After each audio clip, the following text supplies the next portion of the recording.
a danger to themselves or others. The VA does this without any medical findings by any medical professionals that they are dangerous to themselves or their community. It is important to understand that the VA strips veterans of their constitutional right to bear arms with zero medical evidence indicating that they are suicidal, homicidal, or a threat to their community. Under VA's current practice, at no point before VA reports a veteran to the NICS list does any medical professional ever need to say that a veteran is at a risk to themselves. It should go without saying that there is no data to support that a veteran who is unable to manage their finances because of a disability is automatically dangerous. In fact, advocates for mental health care emphasize that assuming anyone with a mental illness is dangerous absolutely stigmatizes mental illness itself. Ultimately, VA incorrectly assumes without any evidence whatsoever that a veteran should be stripped of their rights to bear arms or simply because they need to. What's up, Brother G? Good morning. By comparison, in every other state and federal legal system, civilians and criminals must be proven dangerous by a judge based on evidence before they are stripped of their constitutional right to bear arms. Veterans with fiduciaries do not get the same process. Unlike every other American, veterans with fiduciaries must undergo a difficult appeals process where they must prove that they should be given back their constitutional right to bear arms only after they have been added to the NICS list. This means that veterans are subject to different rules compared to every other American, even though veterans fought to protect our American constitutional rights. Since March 9th of 2024, VA has been temporarily prohibited from using any funds to report a veteran assigned a fiduciary to the NICS list without a court ruling that the veteran is a danger to themselves or others. This hearing will reveal that Congress must pass a permanent piece of legislation or legislative solutions to protect veterans' constitutional due process. This hearing is not about guns or demand. It's about affording veterans with the same due process rights every other American is afforded. I look forward to hearing from our witnesses, and thank you, Dr. Reynolds. I appreciate you traveling all the way from Alabama, sir. With that, I will yield to the ranking member for his opening remarks. Thank you very much, Mr. Chairman. I truly am looking forward to working with you. I've enjoyed our relationship over the last few years and enjoyed the relationship you had with my predecessor, Representative Pappas. And one of the things that we have talked about several times is that no matter where we find ourselves outside these walls, we agree. We agree that our veterans deserve our care. They have earned our care. They have been made both a legal and a moral promise. And it is our job on this committee to make sure that we live up to that promise. And I look forward to working with you to do so. I know today's hearing is also a little bit tricky. It is a little bit tricky because as someone with family members in the military, veterans in my family, all around the community, I understand that veterans do oftentimes have and enjoy owning firearms.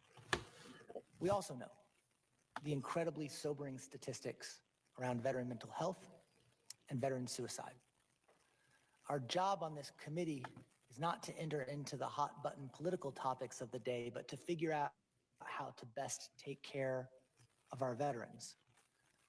These statistics are truly sobering. Today, the most at-risk group in the entire country for death by suicide are white men over 50 who served in the military and own a firearm. 73% of veteran suicides involve firearms. We also know that death by firearm is the most lethal common method of suicide, and male veterans are 41% more likely to use them. Oh boy, they can play with these numbers like a motherfucker, female can't they? veterans are 39% more likely to use a firearm in suicide than non-veterans. This is something we have to continue to be aware of and work on in this committee. In fact, on Tuesday, Senator Blumenthal asked incoming VA Secretary Doug Collins in his confirmation hearing if he would commit to find ways to reduce firearm suicides by veterans. Doug Collins said, quote, "I will look to fix anything that takes the lives of our veterans." That means we have to talk about it too. We have to lessen the very real stigma around seeking mental health. I told you this is tricky. We know veterans want to enjoy owning firearms. We don't want them to not seek care out of a fear that they will lose access to that firearm. At the same time, we cannot talk about death by suicide with these statistics without talking about the firearms themselves. I understand, I empathize with our veterans and others who feel there's an unfairness to the current system. But we have to be willing to talk about this in a way of where the rubber meets the road. We're talking about a very specific subset of veterans who have gone in for medical care, who've been diagnosed with conditions such as schizophrenia, Alzheimer's, dementia, other conditions severe enough that they are no longer able to handle their own affairs. In fact, we have a 2018 study by Swanson that found that veterans with a fiduciary are, quote, at significantly higher risk of suicide compared to other veterans. So we're not just talking about veterans who are more at risk for suicide than the general population. We're talking about a population within the veterans that is at a significantly greater risk for suicide. 17 veterans right now, 17 veterans a day are dying by suicide. So we cannot ignore these facts and these studies. The chairman and I joked about this for a minute beforehand, and we don't need another study papering the wall of the VA. But this is worth our attention and worth finding out exactly what's going on. Because in this situation we're in today, we are finding ourselves, I fear, too much talking about the politics and not the policy. So I want to make this a little more concrete as we step into it. What happens? If you are a veteran in Louisville, Kentucky, how does the rubber meet the road? Muffin Top, what's up, my brother? And the reality Gabriel, brother, man, how you doing you're today? a veteran going in for healthcare, and it's not by going to mental health appointments. So I just stumbled across this and If you're going decided to get share this it with determination and you're share it going with in the for mental crew. health care as a veteran, that is not how you end up here. A veteran who goes in for mental health, for schizophrenia, for Alzheimer's, for PTSD, for any of the things we've talked about, that is not how you end up here in the situation we're discussing today.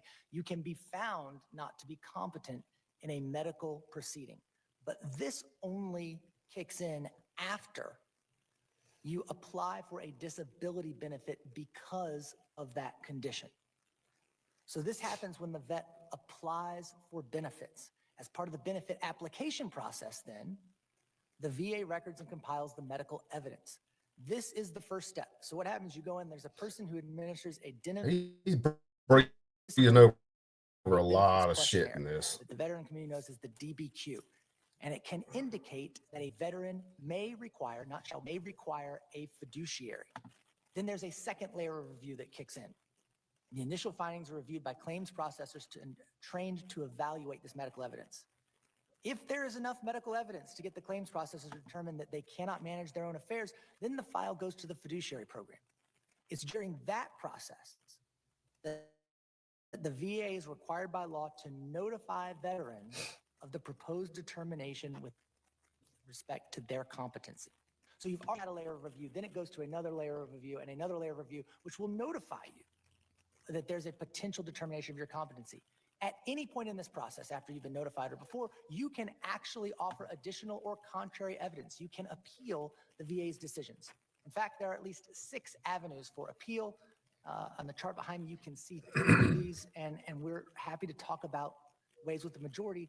If we can make these notices, And those appeals tend to take forever. appeals more accessible to vets, more accessible to them, to figure out how they can get through this process. Again, we want to make sure we are taking care of our veterans. So once this determination of incompetency has been made, there have been notices for contrary evidence, it's gone through several layers of review, then you are determined to be incompetent to handle your own affairs. And the VA complies with the Administrative Procedures Act, the NICS Improvement Amendments Act, and the 21st Century Cures Act in the notification to veterans about the ramifications of this decision. That is when you get reported to NICS. It is my understanding, however, that even if we take away the notification to NICS, that does not How many times VA has screwed people over reporting them to You NICS? have already been deemed incompetent to handle your affairs. You've already had a condition serious enough you can't handle your own affairs, and you are still incompetent under other laws and are unable to own a firearm. This prohibits the notification to NICS, which then the practical effect of that is you are unable to buy a new firearm. Has nothing to do with existing firearms, which when you get into the depths of this, and we were talking about this yesterday, Mr. Chairman, your fiduciary might keep you from buying that firearm anyway, because they are in control of your money and can determine how your money is spent because you've applied for this disability benefit after you've gotten your care. So let's take a step back. You know, whether we do it with a It's gonna be firearm or not, we process. tend to be more And successful agree about that the whichever process can be means we frustrating, can be use. confusing, and maybe we need to do some work on this to better protect our veterans. There's always room for improvement.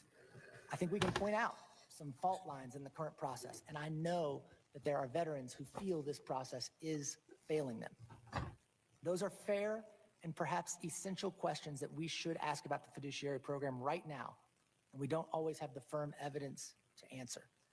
So I wanted to kind of set the stage today, say that no matter what the issue is, we here on the minority side stand ready to work with the majority to ensure the care of our veterans, to make sure that they are getting the care they need, to reduce that number so that veterans are no longer the most at-risk group for suicide in our entire country, and to do the work of this committee, which is again to take care of them and keep them safe. Mr. Chairman, I look forward to doing that with you. I look forward to today's hearing.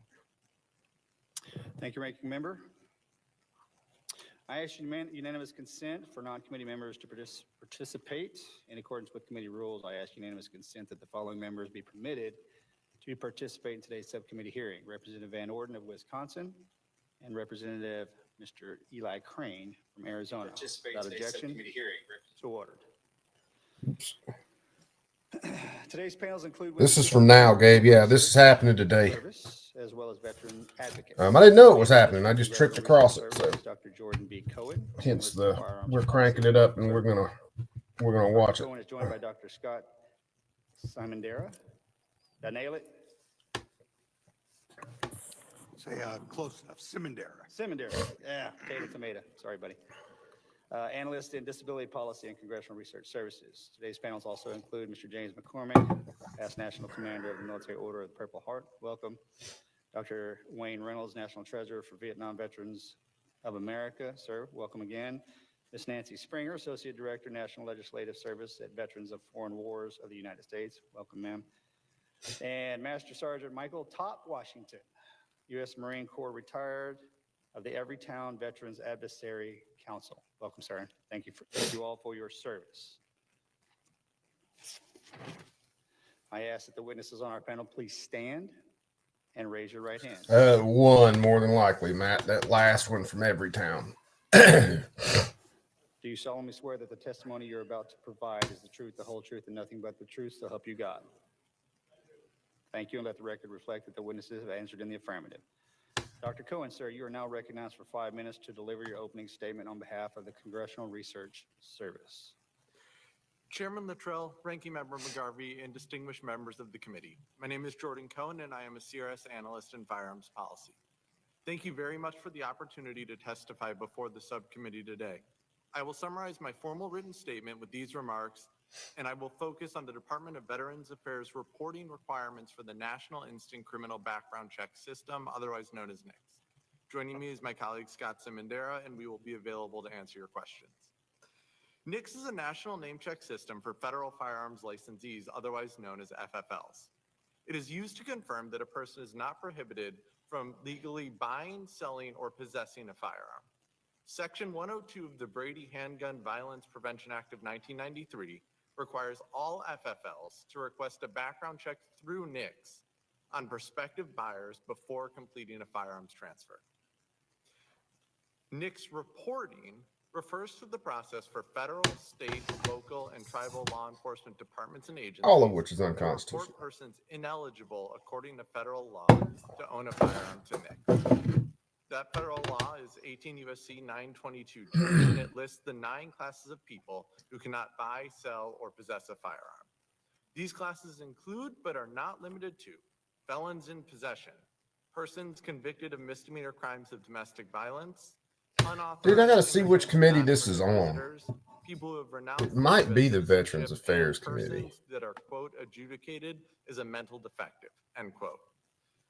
The class persons that are adjudicated as a mental defective does not require an order or finding from a judge, magistrate, or other It might be. Let me. authority. I pulled up another tab. I'm gonna try not to screw ATF with the video too Regulation much. 27 CFR Part 47011 notes that this determination can be made by a court, board, commission, or other lawful authority and it includes persons who lack the mental capacity to contract or manage their own affairs. I know they're talking Under the about VA Pete regulations, the Hegseth VA and has the some other authority Trump to nominees determine today if a too. beneficiary in a VA program is mentally incompetent. The VA's regulations provide the following definition of mental incompetency. Quote, a mentally incompetent person is one who, because of injury or disease, lacks the mental capacity to contract or to manage their own affairs, including disbursement of funds without limitation. End quote. Yeah, this is Thus, House Veterans any Affairs person Committee. determined by the agency to be mentally incompetent because they need a fiduciary to receive disability benefits payments would in turn be reported to NICS because they would be, quote, adjudicated as a mental defective. This determination of mental incompetency by the VA is made without any order from a court or judge or finding that the veteran is a danger to themselves or others. As the end of 2023, there was 270,851 active entries in NICS. Yeah, well, all the and committees federal just got agencies redone, Gabe, so that's quote, probably why. Of these, 264,893, Yeah, or this is the 97.8%, 119th Congress were now, so all the submitted by committees the have VA, been though not necessarily all were because of changed the up a bit. fiduciary to manage their financial affairs. For veterans appealing the mental incompetency determination, Section 101C2A of the NICS Improvement Amendments Act requires that each federal department or agency that makes mental health adjudications or commitments to mental institutions establish processes in which reported individuals can apply for relief from the aforementioned disability. Beneficiaries requesting relief, though, are not entitled to the benefit of the doubt in the evaluation of a request for relief. The policy of the VA is to deny a request for relief if evidence shows the beneficiary would be a danger to themselves or others if relief were granted. The VA must grant relief if clear and convincing evidence shows that, one, this beneficiary is not likely to act in a manner dangerous to the public, and two, that granting relief will not be contrary to the public interest. A provision in the Consolidated Appropriations Act of 2024 prohibits the VA from expending any appropriated funds in FY 2024 to report any person to NICS based on mental incompetency without, quote, an order or finding from a judge, magistrate, or other judicial authority of competent jurisdiction that the beneficiary is a danger to themselves or others, end quote. This provision was extended by the two continuing resolutions enacted in 2024, and it will expire on March 14th, 2025, unless extended through additional legislation. In addition, this provision does not require removal of names that are already reported to NICS. This concludes my brief remarks. Thank you for the opportunity to testify, and I look forward to your questions. Thank you, sir. The written statement of Dr. Cohen will be entered into the hearing record. Mr. McCormick, sir, you're now recognized for 5 minutes. Harvey and esteemed members of the subcommittee. Thank you for the opportunity to discuss a critical issue that impacts our veterans. The constitutional violations within the Veterans Affairs Fiduciary Program related to reporting of veterans to the National Instant Criminal Background Check System. You know, our president just gave an inauguration speech where he stated that we need to have a common sense revolution.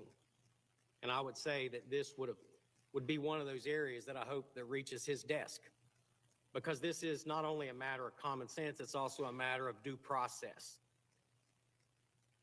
What part of the right of the people to keep and bear arms shall not be infringed do bureaucrats not understand?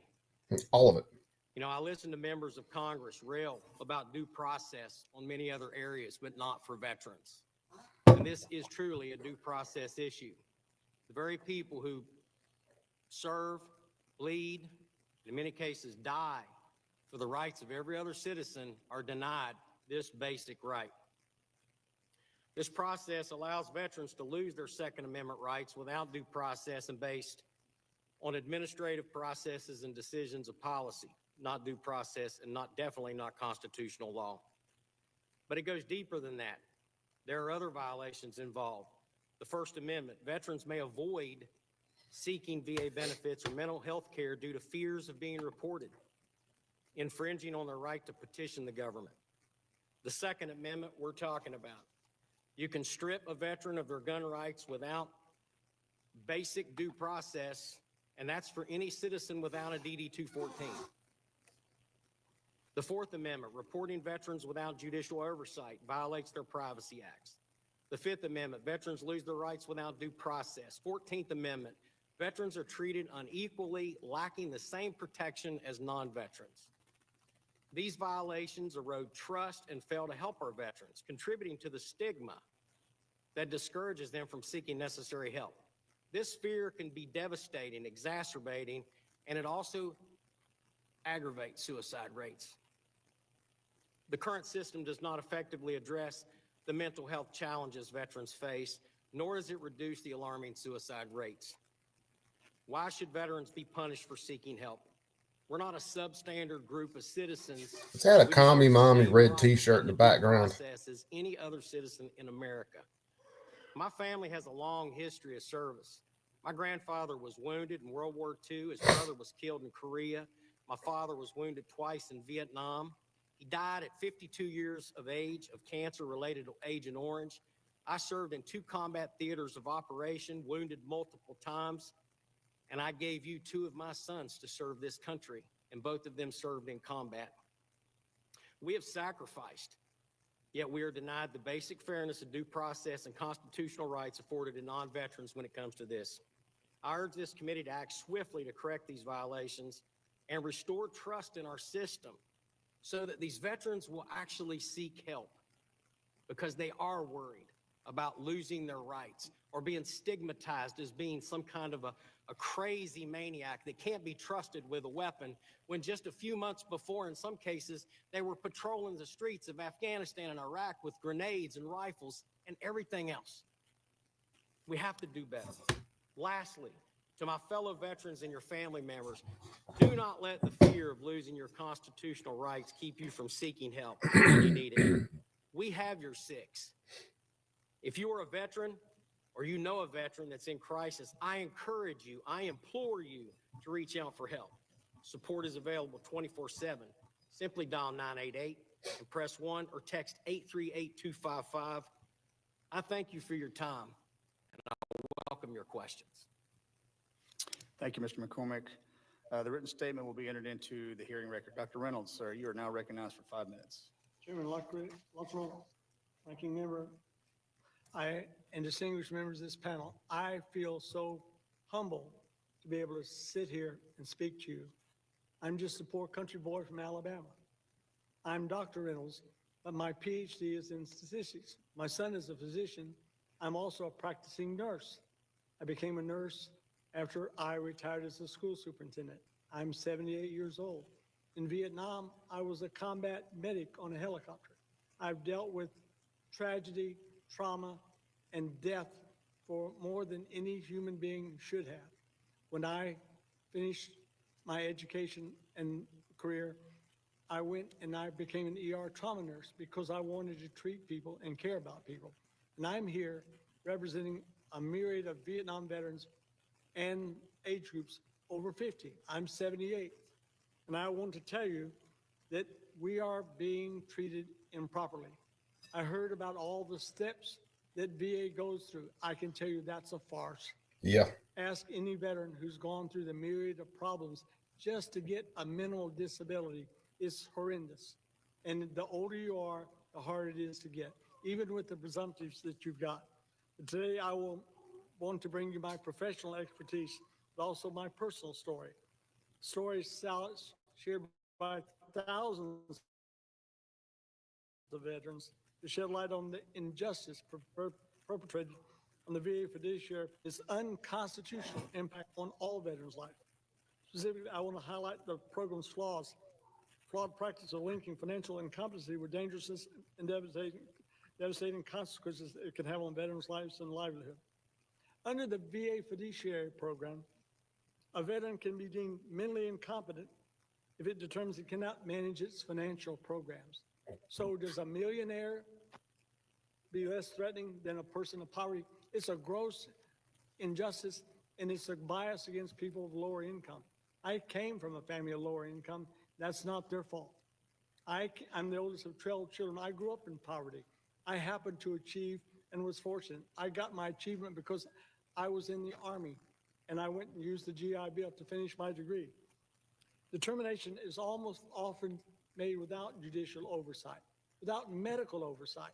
Can I imagine me having, as a nurse, a technician, a clerk, the person that takes the people into the OR, into the ER? Yeah, that looks determine like a whether commie they're mommy or shirt in the not? That's background. ridiculous. And that's what we're doing. We're allowing VA clerks to make important decisions that affects life perpetually. I spent decades working in education and finance. As a professional in these fields, I can unequivocally say the financial struggles of mismanagement do not correlate.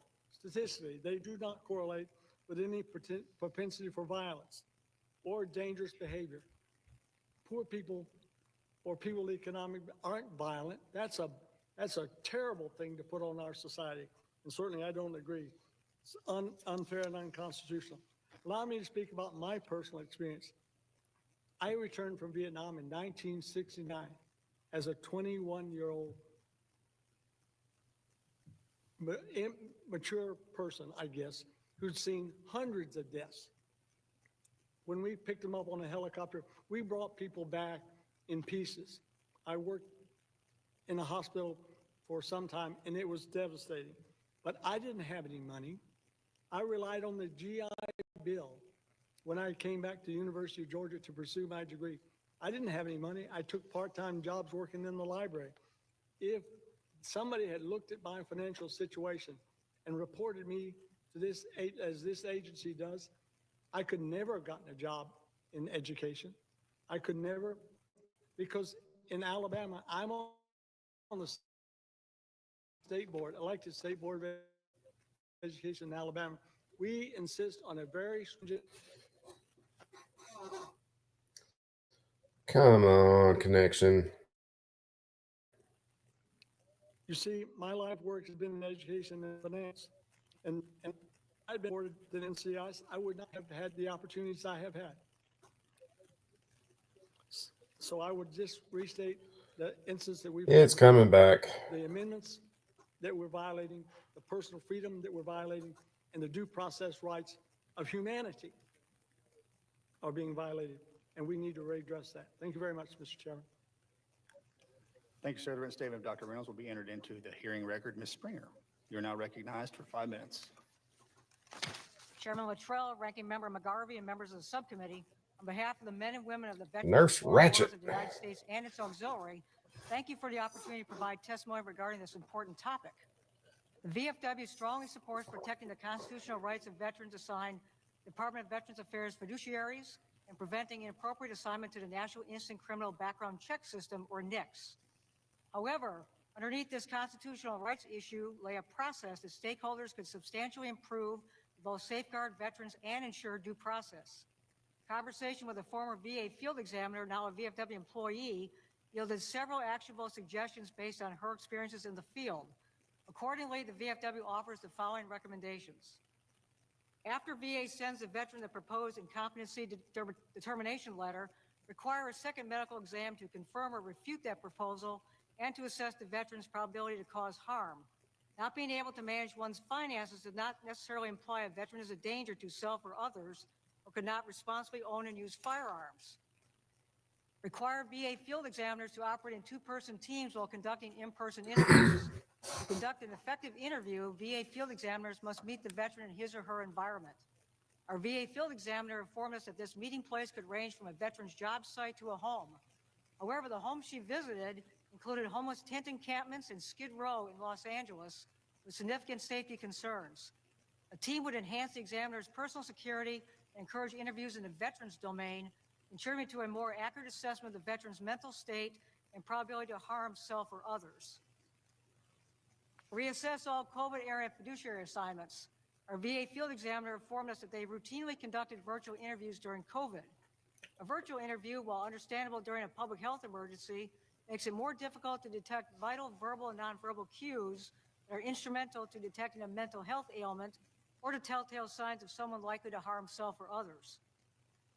Revise all VA letters that inform veterans of VA's proposed fiduciary assignment. Simply and directly explain the significance of the fiduciary assignment, its relationship to NICS referral, and the veteran's appeal rights. Also, VA must send the letters in a timely manner to notify the veteran prior to the field interview. Our VA field examiner was often the one informing the veteran of the fiduciary assignment, its relationship to NICS referral, and the consequent restriction on firearms purchases and ownership. Some veterans reacted angrily when they realized the loss of their Second Amendment rights. In one case, a veteran placed a firearm on the table during the interview to intimidate the VA field examiner, putting her in a potentially dangerous situation while merely doing her job. Huh? And You're as gonna I take my said, guns, huh? judicial review prior to Like NICS this one. referral to guarantee due process before infringing on veterans' constitutional rights. However, veterans can challenge VA's proposed incompetency determination by requesting a hearing before VA by submitting additional evidence.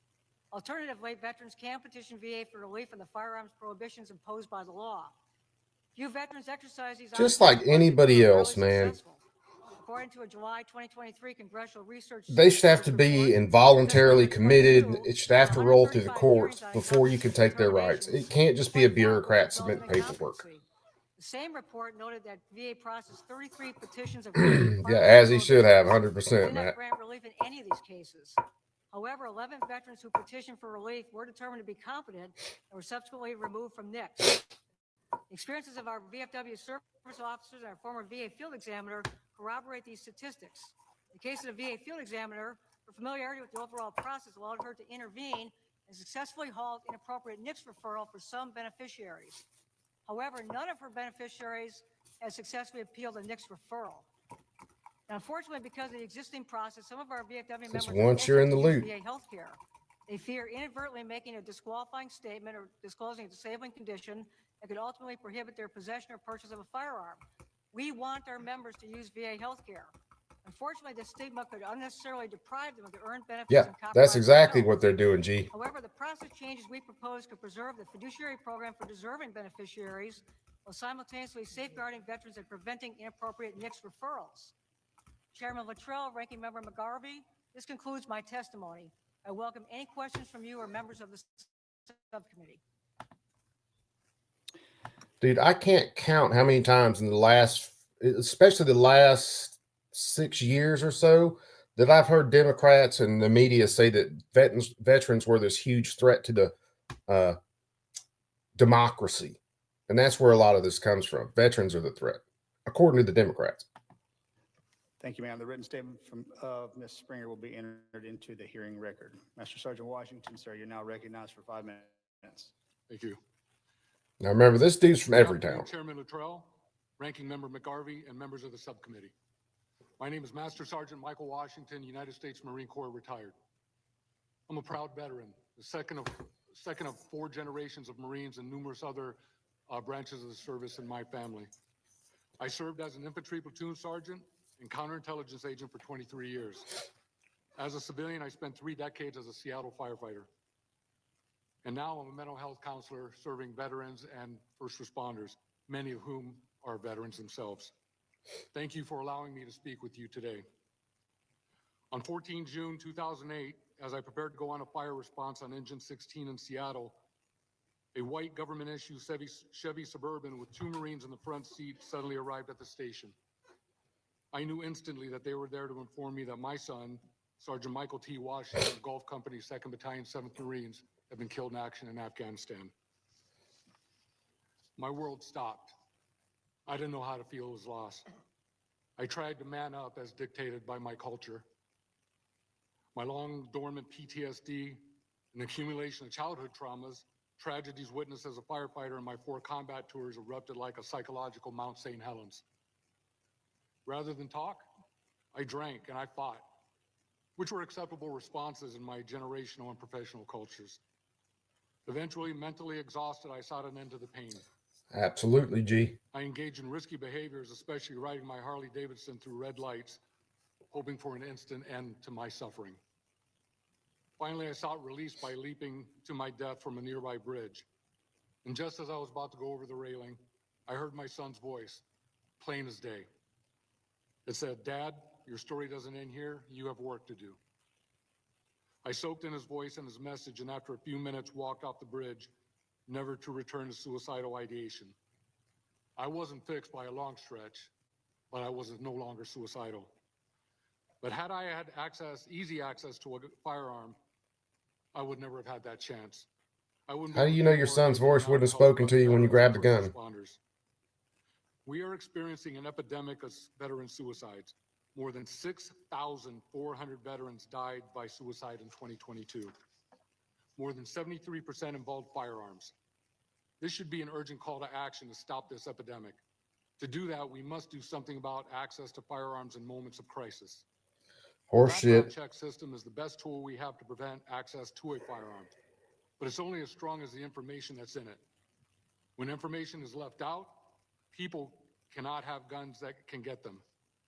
For 30 years, until last March, the VA provided information on certain veterans not allowed to have guns under federal law to the background check system with due process protections in place.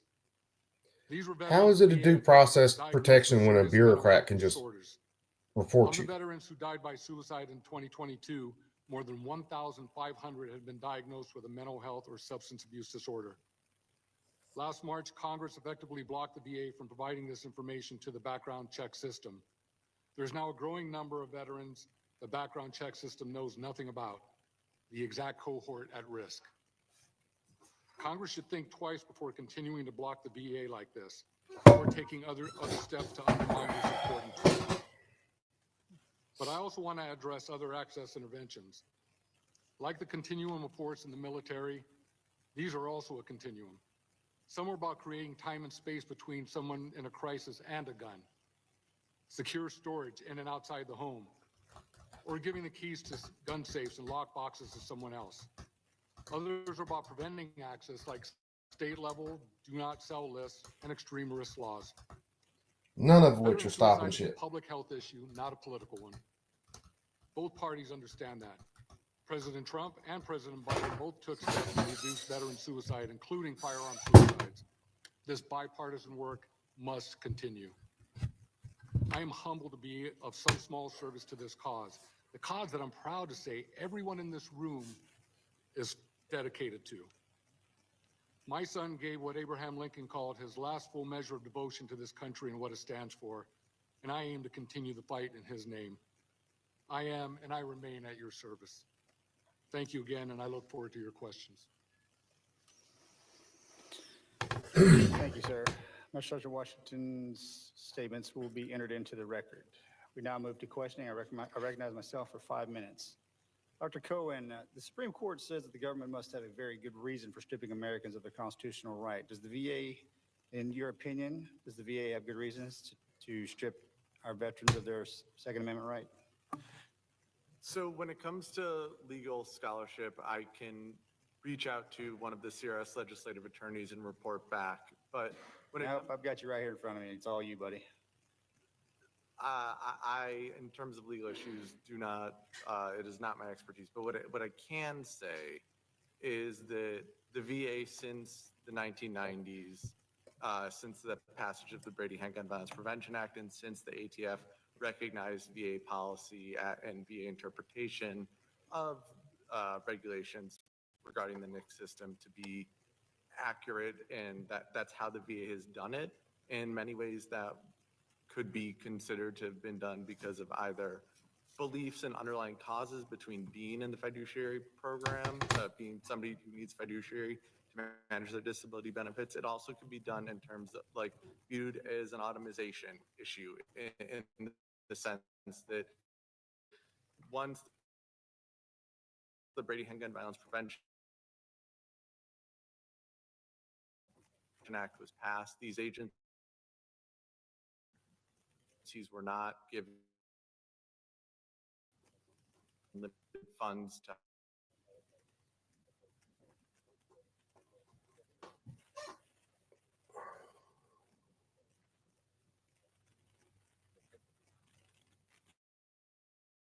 NICS and to kind of take any thought really out of it and just very systematic.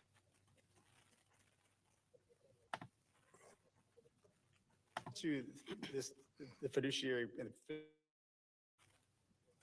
process with the VA. I'm gonna lower that Mr. McGarvey, quality and see whether I can. muddied from start to finish. Can you walk me through, because we have we have in a sense that by the time the veteran gets to the fiduciary threshold, there has been a process in place that has picked apart every single aspect of that. And it's like, and what the rank member says is like, what really happens? Can you give me in your opinion, is there enough meat on the bone from start to finish, or because veterans' rights are just as important as any other American's rights. So the fact that this is happening and we don't have the processes in place that we think are there, can you walk me through, in your opinion, what that looks like? Well, I can walk you through in my knowledge of seeing other people go through the process. That many times the information flow from the VA back to the veteran is not consistent. So there are many veterans that are, in there asking for assistance, whether it be for a mental issue or whether it be for a physical issue, and then they run into an issue with finances, managing their own money. Then they end up in a position to where, they are reported. And as far as this lengthy process that was just brought up in the beginning of this, that's the first that we've really seen. I have a very close personal interaction with this, was placed on this list and inadvertently was denied a job as a police officer and denied the right to purchase a firearm. Now, quite a shock to that person, quite a shock to his dad. Did he say at any time that he was aware that that was going? Ms. Springer, can you back that up with when Trying to adjust a couple things, guys. Maybe I can get this playing a little smoother. An inadequate explanation on the exactly. As usual, my connection is going retarded.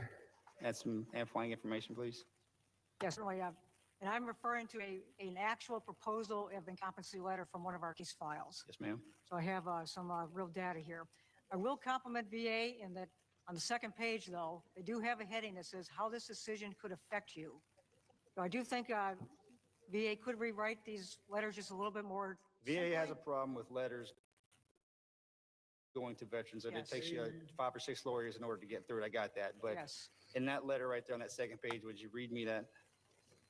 Okay, there's a heading on the second page that says how this decision could affect you. And that decision is referring to VA considering if this person should be deemed incompetent and then have a fiduciary. And it's very wordy. It's under federal law. Could be or will be. It is. Oh, could you say again, please? Could be or will be. This decision could affect you. What I'm referring to is what's called a proposal of incompetency.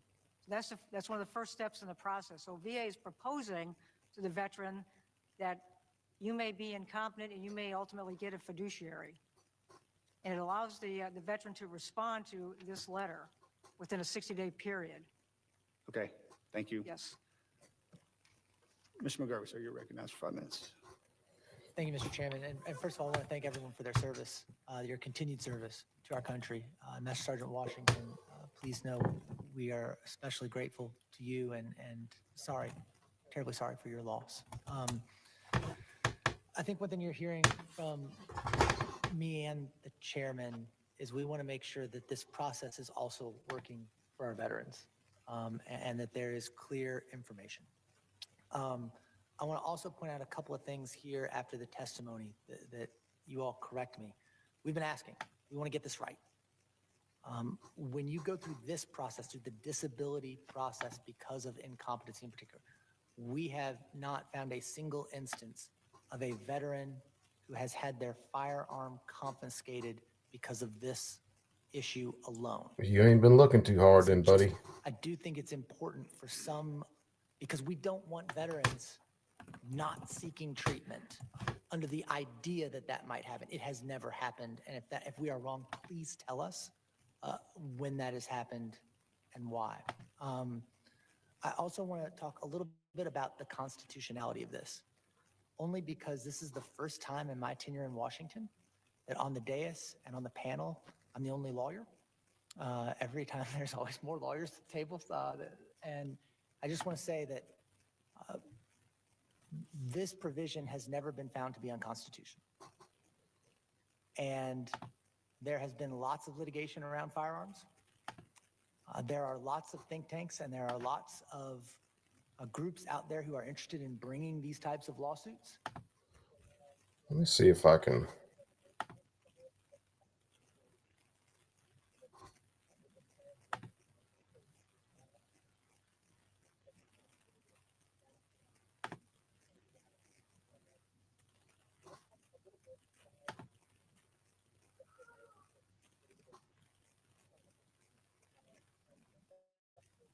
It's my, Oh, please, it's please, my go ahead. time. Yeah. The VA did not make up this idea to report beneficiaries deemed mentally incompetent. And they're obligated to do so under the Gun Control Act of 1968, mentioned in your report, Dr. Cohen, and the Brady Act. And what we're talking about here today and the Kennedy Amendment does not change or repeal either one of those laws. Is that correct? Repeal the Gun Control Act or the Brady. So I just want to point out that when we're talking about this process, we are talking about protecting veterans, we're talking about all these sorts of things. A lot of this is window dressing.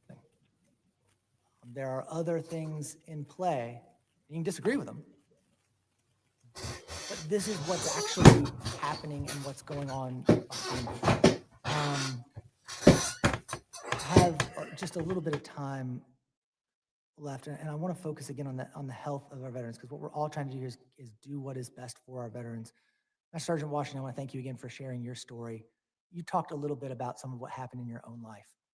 Can you elaborate on your experience with service-connected disabilities and how we might be able to go about mitigating some of those risk factors you experienced in the next 36 seconds? Yes, sir. My experience actually was pretty streamlined because I think the government was in the mode of clearing the backlog. That's just my opinion. There was a backlog of PTSD claims and things like that through the VA. So I felt that my process went fast and it was well served. And I talked to a mental health professional who listened to my story and then gave his opinion. And that's what it looked like. So it seemed to work out pretty well in my case. I know that's not everybody's case. Thank you, Mr. Chairman. I yield back. Thank you, sir. Ms. Mace, you're recognized for 5 minutes. Thank you, Mr. Chairman. And Nancy honored to be Mace. here today, serving on your committee. I was the first one here, by the way. So, and I want to thank everyone who's here with us this afternoon. Thank you for your service. Thank you for sharing your personal stories of pain. It's very difficult for me to hear that as a mom. It's very tough. So I want to thank you all today. It's very clear to me that VA's definition of mentally incompetent has nothing to do with mental health and everything to do with the simple fact that veterans need help balancing their checkbooks. It's a stigma to assume veterans are dangerous or suicidal simply because they have Miss a mental Gina, what's illness. up, sis? Every veteran with a mental illness deserves to be treated like an individual with individual needs. And we can't make sweeping policy changes based on harmful generalizations about disabled veterans, and policies must be based on real evidence. And the VA's fiduciary program fails to consider any evidence of dangerousness and fails to provide veterans with due process. And we've got to correct it now. I actually think it's great that there's only one lawyer on this subcommittee. And that we're, no offense, you spent a lot of time and money in law school, I'm sure, but I think it's a good thing that we have, that not everyone here is an attorney, that we can ask some of the basic, most common sense questions about policies for our veterans. We have many veterans on this committee who can also get into the heart of it. Under current VA procedures, veterans' rights are stripped from them by a purely administrative rather than judicial process. Under these procedures, veterans' rights are unjustly stripped from them, and Congress must right this wrong. And we must also make sure that the VA is working for our vets and not against them. So my first question is for Ms. Springer today. Do you think there may be survivors of military sexual trauma who hesitate to seek VA mental health care because of the risk the VA could strip them of their rights? Thank you for the question, Congresswoman. I would broaden that to actually just all veterans in general, our VFW members, not just specifically MST survivors, because of the perception, whether true or not, that if they say the wrong thing, if they present a disability and condition, it could go from there to the NICS incompetency determination, then to a fiduciary assignment, and then to NICS. My next question is for Dr. Simondera. Is it difficult for veterans to prove they're not dangerous in order to convince the VA to remove them from the next list? I think you've seen the statistics that when we get to this question of whether the veteran is a danger or not, that really only comes into play if the veteran applies or files a petition for relief of disability, of which, according to statistics, very few veterans, meaning less than 100 a year, do that. At no other point in this process, from the very beginning to the determination of incompetency to all of the appeals up to the U.S. Court of Appeals for Veterans Claims, et cetera, none of that addresses the issue of whether the veteran is a harm, potentially a harm themselves or others. It's only if you file the petition for the relief of disability, then VA looks at a number of factors to determine that level of risk. Okay. Captain McCormick, my question for you today, do veterans receive due process before the VA reports them to NICS? Absolutely not. And what roadblocks do veterans experience in the appeals process? Multiple. It's a timely and it's a costly process that, you're asking a veteran to go and fight to re-secure the very rights that they serve to defend and protect. So you're stripping them of a constitutional right. That's a fact. And then you're asking them, well, you got an opportunity, you can go and fight for it. Well, I guess we could pull you over, arrest you for something and say, well, you can always fight to get your right of freedom back. And I think that's the issue, is the level of fairness and the lack of due process as far as the judicial process. It's just ultimately unfair. Does it erode trust in the VA for veterans? 100%, 100% erodes trust in the VA. Okay. Thank you, Mr. Chairman. I yield back. Yes, ma'am. Thank you, Ms. Mays. Ms. Dexter, you're recognized for 5 minutes. Thank you, Mr. Chairman. And thank you first to you and Ranking Member McGarvey for having this important hearing. I very much appreciate it. And to our witnesses, thank you all for your service and for being here. It's extremely important.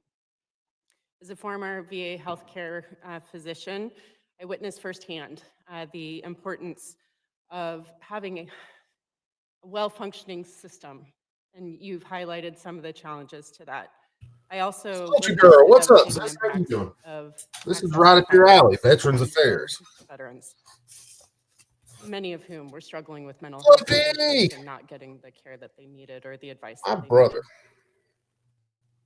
The one thing that I really want to elevate from Master Sergeant Washington's compelling and heartbreaking testimony is that moment of time that he was given, that opportunity to turn back.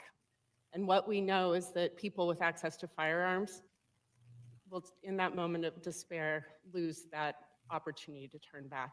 I take care of people in the intensive care unit. These are folks You can't who go dig survived. someone up that committed Almost suicide none with of a them firearm and ask them are whether they would have done firearm it victims. if they didn't have a firearm. So my first question, Master Sergeant Washington, is can you comment on whether it would benefit veterans to ensure that every VA healthcare provider receives lethal means safety counseling training? Personally, I think absolutely that would be beneficial. Just to give the information, if I understand your question, just counseling, right? Counseling. Yeah. To get the Yeah, information in that, cases like this, here's some of the organizations risk like Hold My factors, here's Guns, what's going organizations on, like here's Walk the what's Talk America. of danger to you. Why wouldn't anybody want to hear that? Get Why rid would of that be dumbass harmful? gun laws. Thank you, Master Sergeant Washington. And would it also be beneficial for community care providers to receive this training? Again, I think that would be a bedrock, just getting that information straight from the beginning. My mantra is training, safety, and accountability with firearms. Training, safety, and accountability with firearms. 100% agree. Not talking about taking them away, but making No, sure ma'am. people are safe. Not at all. Very good. And Are they voting on in heads preventing now, veterans Fluffy? I suicide, know they were talking about Master it. Sergeant Washington, as you have said, veteran suicide is an epidemic in this country. It is unacceptable in my mind. It's a tragedy that an average or more than 17 veterans die per day of suicide. We got a have to tab do up better with by the our vote going on veterans, the other and I think we're all in agreement in that. It'll require, again, putting that time and space in that moment of Let's see something. the lowest point in someone's life and an action they could take. Based on your personal experiences, how can the VA and VSOs work together to provide veterans that time and space and make meaningful progress in addressing veteran suicide rates in this country? Well, that's a great opposite ideas of what the system looks like and what it's doing and what it's not doing. So I appreciate that we're here having the conversation. And also in my spoken testimony, we're about safety and securing our weapons. And if somebody's in crisis, being able to turn their weapons over to a friend or a colleague, a trusted advisor, or to the VFW, just getting them out of their hands so they don't make that permanent decision for that temporary problem. That's what it's all about. And so there's a number of fronts that we move forward on to protect our veterans, some of whom, like myself, been in those dark times and where So we it are looks like right now the literally Senate's on a voting bridge. on Radcliffe. Thank you so much. I just want to state that as we discuss next in the fiduciary program, it's really important that we remain laser focused on the goal of ensuring our veterans and their families are protected from harm, and really appreciate the testimony today. With that, I yield back. Thank you. Thank you, ma'am. Mr. Self, sir, you're recognized for 5 minutes. Thank you, Mr. Chairman. I just want to make sure I'm in the right hearing. We've heard a lot of issues here, but the memo that I was given says we are correcting VA's violations of veterans' due process and Second Amendment rights. Is that what this hearing is about? Thank you. Dr. Cohen, for you, are there other groups of Americans that have similar processes that do not constitute what most of us consider the constitutional high bar to take away one's Second Amendment rights? Are there other groups of Americans that have this same low bar? So just clarification for my own purposes, are you asking like are other? We treat veterans one way. Is there another group of Americans that we treat the same way without judicial or medical review? Well, that'd be red flag law, so Right, that'd be so anybody. because of 18 USC 922G, the 9 classes, a lot of the classes are by definition require some sort of judicial review or court order. So for example, like. The question is real simple. Is there another group of Americans, another class of Americans that are treated like our veterans? Yes or no? I mean. Yeah, soldier, that's part of what like, they're trying to talk about in this hearing. But who would like to answer that question? Yes, sir. Dr. Reynolds. I don't think so. I suspect that is the answer. Thank you so much. And may I clarify? No, just a second. Thank you, sir. We've heard some things here about settled law. When was, and this may be for Dr. Cohen as well, when was the last time the Supreme Court ruled on this issue? The Warren Court? As I mentioned earlier, I don't cover legal issues at CRS, so I can't. Exactly. So we are in a constitutional issue here that we are discussing, and as far as I know, Supreme Court's never ruled on it.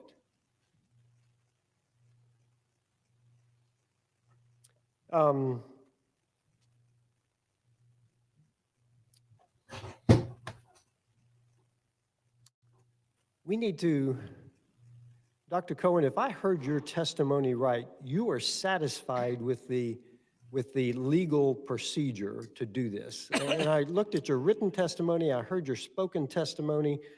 You are satisfied, if I understand you right, that this is proper.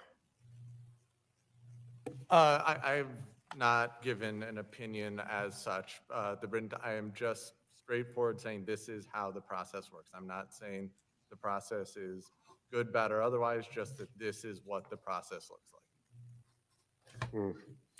And I'm not sure who this should go to. and I want to remind people of what the NICS is, because I heard some mental health issues, mental health mentioned earlier.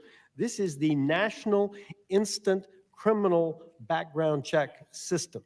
We need to remember what this is, criminals. So I think, Captain McCormick, do we put veterans into this National Instant Criminal Background Check System with absolutely no evidence that they are a danger to anyone? Yes. Yes, sir, you do. And you also label them as a criminal because you put them on that list. And as soon as they go fill out a 4473, Thank you very much, they Mr. are. Chairman. I yield back. Thank you, Mr. Self. Mr. Crane, sir, you're recognized for 5 minutes. Thank you, Mr. Chairman, for allowing me to wave onto this committee today. Thank you to you guys for showing up. Let's just get this straight right now. What is this hearing that we're having really about? It's really about whether or not unelected bureaucrats can strip away Second Amendment God-given rights from our veterans if they need help managing their finances or their assets. Is that correct? I think it is. All right. This is wrong in so many ways. And what I'm hearing my colleagues on the other side of the aisle say is that, well, we're concerned about veteran suicide. And so since most of them are committing suicide with firearms, Yeah, he's totally we need to have he does measures now and that he's tools been to, in Congress for a while. take those firearms away from them. That's what I'm hearing. What about civilians that are Hopefully committing that goes forward, suicide Crenshaw. and using firearms? Are we going to also argue in this body that they should have their firearms and their Second Amendment rights taken away from them? I looked up fiduciary, and here's a quick summary definition. Someone who is legally obligated to act solely in the best interest of another party managing their assets or affairs. There are many people I know, and I'm sure many of you know people out there that need help managing their assets or their affairs. I'm sorry, but I don't remember in the Constitution where it says if somebody needs help managing their assets or their affairs, that they should have their Second Amendment rights taken away from them. And when it comes to suicide, Fair enough. a lot of these individuals, a lot of veterans, and there's 4 of us on this panel right now that are not only veterans, but we're all from the special operations community who I think are against this will tell you this right now. Many of our veterans that are struggling with PTSD and have some of these issues that we're talking about here today, one of our biggest issues is fear and trauma because we thought we might lose our life or we lost our life in battle against other people with guns. If you want to increase veteran suicide, take some of these issues who are afraid, isolated, and alone, and take away their ability to defend themselves. That's a really good way to actually increase what these guys say that they're trying to stop. 100%. All right. I want to ask you guys a question. At any point, does the VA have to establish that a veteran is a threat to themselves or a danger to others when administratively reporting a veteran with a fiduciary to NICS, which again is the National Instant Criminal System? No. Okay, thank you. Does having a fiduciary alone mean that someone is mentally incompetent or mentally deficient? No. No. No. Is there No, any but- data, hold on, is there any data correlating having a fiduciary or being associated with increased risk of homicide or suicide? No. No. Those 3 quick answers right there show the American people exactly what's been taking place here. Violation of Second Amendment rights without due process. Captain McCormick, is it due process to have unelected bureaucrats making a designation about a veteran's mental state or, need of a fiduciary? Is that due process, sir?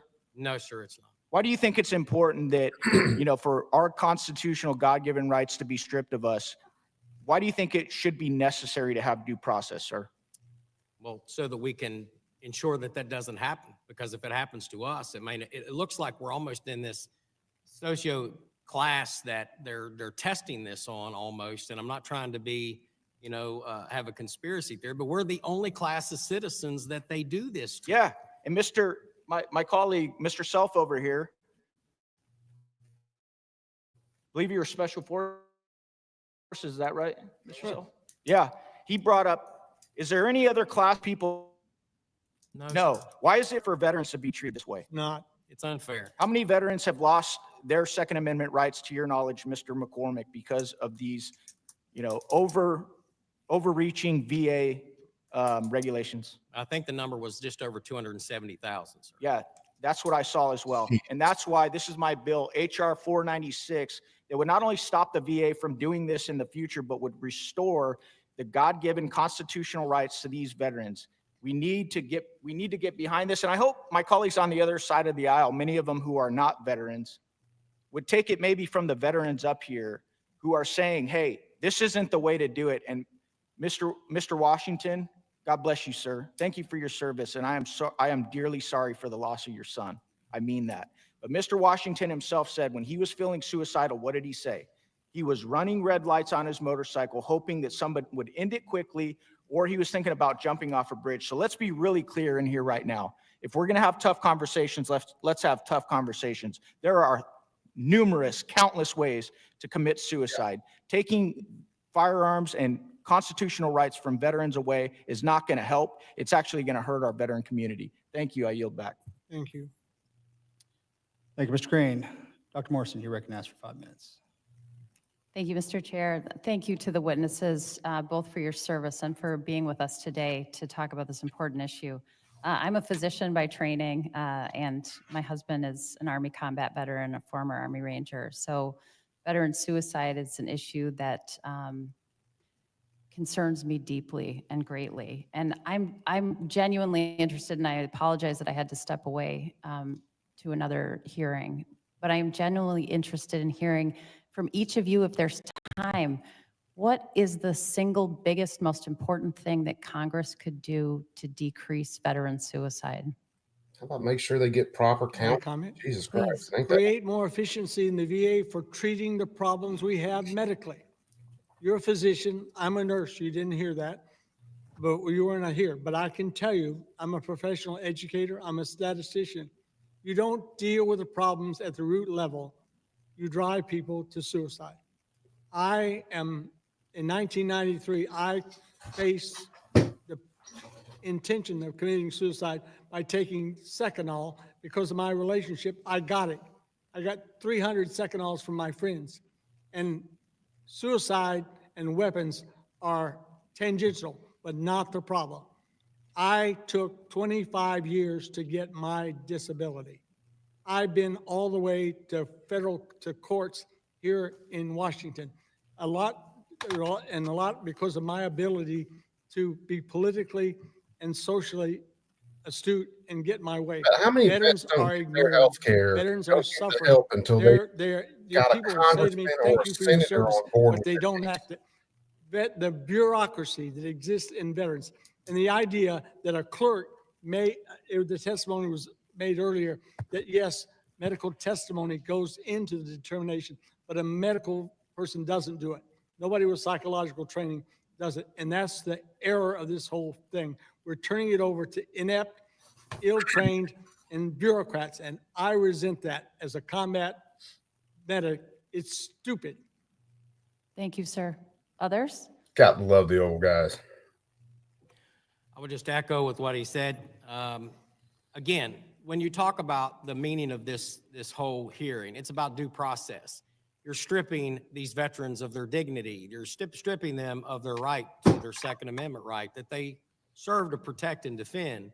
That's not helping at all. That's hurting more than it's helping. You're preventing them from getting jobs. My own son can't become, he had a job that he was supposed to become a police officer. Now he can't become a police officer. Why is that? Well, because he went to combat, served this country. He had some problems and he came back and he got some counseling. Again, the stigmatization, the over-stigmatization. All right, their that debate we're all sounds like they're unstable, crazy, right now. all of these other things that I've heard since I've returned from my combat tours in 04, 05, 90, 91, and we can just go down the pike, has always been, are you okay? Are you okay? Just because I get upset or just because we happen to disagree on something, we're not unstable. We are okay. We just need to be treated like every other citizen in this country. My God, I got shot 3 times in combat fighting for this country. And for me to come back and for you to even entertain the thought of taking away my constitutional freedom, that's not common sense. That is not right. We need to fix this. Thank you, sir. Other ideas for what Congress could do to decrease veteran suicide? Yeah, so we favor overhauling this process. In my opening statement, we would include a medical screening as part of this process to determine the veteran's propensity to harm self or others, and a judicial review before NICS assignment. So have two components. We have control over the process because underlying the constitutional rights issue is a process, and a process can be improved, and that's what we propose to improve it, is have a medical component, make sure that person, as much as you can, is not a danger to self or others, and before NICS assignment, have a judicial review and define all those terms, define how this would go in statute. Thank you. Mr. Washington? Well, I think in my opinion, I work with law enforcement, first responders as well as veterans, and it really is about changing that stigma about mental health and seeking mental health counseling.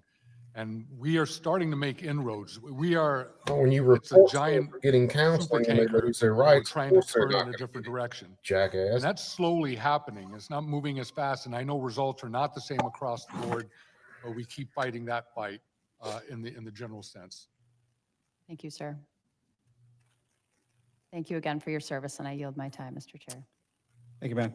Mr. Van Orden, All sir. the cat boots over there ain't Thank you, that. Mr. Chairman. Dr. Cohen, is the Veterans Affairs Administration a law enforcement agency?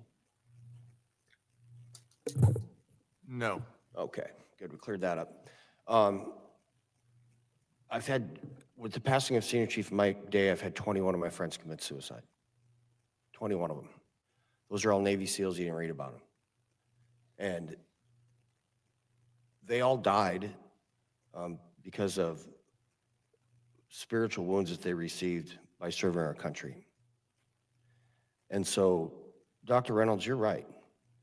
The problem is we're not treating the root cause. Mr. Crane is right. You're welcome. Keith is right.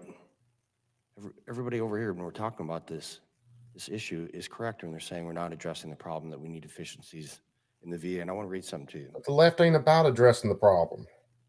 The sacred rights of mankind are not to be rummaged for among old parchments or musty records. They're written as with a sunbeam in the whole volume of human nature. By the hand of the divinity itself, it can never be erased or obscured by mortal power. Alexander Hamilton wrote that in 1775, and this is what he's saying. He's saying that either you believe that our constitutional rights are given to us by God and simply articulated Fluffy. to us in the Constitution, or you don't. And if you believe that to be true, that makes them immutable. And if something is immutable, it cannot be erased. It cannot be erased by the hand of man. It could only be erased by the hand of God.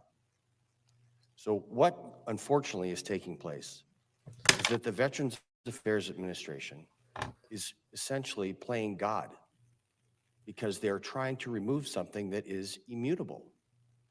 And words have meaning. Our country is based on this document. And our country is nothing without this document. We aren't. And Mr. McGarvey, who I respect tremendously, I just got to tell you something. When you say the medical record is the one thing, now we've got a doctor here. Morgan, you were a corpsman, weren't you, before? Okay, we're both medics, right? When you see a patient, you write something called a SOAP note. And the S in the SOAP note stands for subjective. Then it's objective, then it's assessment and plan. So every single one of these medical records that we're looking at, the first thing in there is a subjective view by the healthcare provider about the person. So if it's subjective, it can't be objective, because that's the next line in the SOAP note. So when we look at that document, a medical record written by a human hand, it's subjective. Ew, what's up, my It's brother? not immutable. So philosophically, we either have to say we're going to treat our veterans like the apex of creation that they are and respect them, or we're not. And I'm not willing to take away a veteran's right. We fought to defend the Constitution of the United States against all enemies, foreign and domestic. We did not fight to have a bureaucrat be able to subjectively remove our constitutional rights. You're welcome, sir, and thank you for your service. Master Sergeant Washington, my wife and I, Sarah Jane, lost our sweet Sydney last year. And I know what it means to lose a child. And there's no darkness at the end of that tunnel.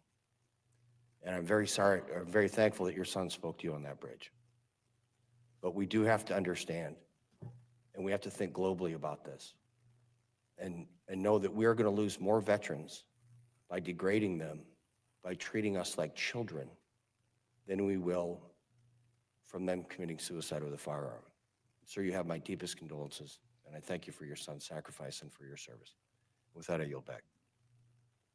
Thank you, sir. Mr. Bergman, sir, you're recognized for 5 minutes. Thank you, Mr. Chairman. Well, in listening, I don't know if there's anything else to be said unless you want to change small dog to puppy or happy to glad and pick pepper from fly manure. In the end, you get two piles and you can't tell which is which. So how many people are left to talk, Mr. Chairman? Okay. All right. Well, the point is, just as a data point, sometimes this microphone is used to put out our message in such a way that it's not exactly adding to the goal of helping veterans. It's adding to our social media presence and all that. I get it. You know, if we took away microphones and cameras, you know, in this venue, we'd have a lot more interesting, I think, and more productive conversations. But that's just the bias of one of the three, and I repeat, three remaining Vietnam veterans in Congress. I mean, as I look to my left and right here, I see, you know, Iraq, Afghanistan veterans who've served with great honor under great duress. There's only three of us left in Vietnam. And, you know, Mike Thompson from California, Jim Baird from Indiana, and me. All that means is we've been around a long time, and we saw in our country, when we came back, we weren't welcome back. We saw that the country as a whole saw the mistakes made of the 60s in not welcoming us back. We got it right after Desert Shield, Desert Storm, and after, you know, Iraqi freedom and enduring freedom and all of that. So we as a society with a conscience and understanding that everything we have comes from God, to include especially our rights, not bureaucrats. We have an opportunity here. As this committee sets the framework for holding the Veterans Administration accountable to the higher standards necessary to maintain the rights and the freedoms of all of our veterans, because if they have them, it's going to spread out across our population to help others, especially family members who have suffered the loss as well. The only thing we can do in this committee is ask questions, set the stage, and set the momentum. It's going to be up to all of you in the trenches to get it done. But I'm just going to stop here because I don't want to waste time. And as a Marine, I'm basically frugal. Some might say cheap. I don't waste money, yours, mine, or anybody else, and I don't waste ammunition. But we have to continue to press the message that our veterans True that, Phil. need every bit of assistance, not necessarily help, but assistance to enable them to live their own productive lives, however much time is left. So with that, Mr. Chairman, I'm just going to yield back because, again, I'm not saying anything that hasn't already been said. Thank you, General. If you got to. Thank each and every one of you for coming. Thank you for your service, Mr. Washington. God bless you, and I'm very sorry for your loss. Ranking Member, you said you wanted to enter something into the record. Thank you, Mr. Chairman. We would please ask unanimous consent to enter the following letter from Every Town for Gun Safety into the hearing record. Without objection. Of course you would, you little weasel. Thank you to all the witnesses testifying before us today and revealing how crucial it is to end VA's practice of violating the We're gonna constitutional flip due over to process and the Second Amendment exit rights vote. of veterans with fiduciaries. With that, I yield for the ranking member. Your closing statement, sir. After, yeah, we'll wait till closing statements are over. Right now, they're taking a vote to. Thank you, Mr. Chairman. One moment, Mr. Ranking Member, sorry.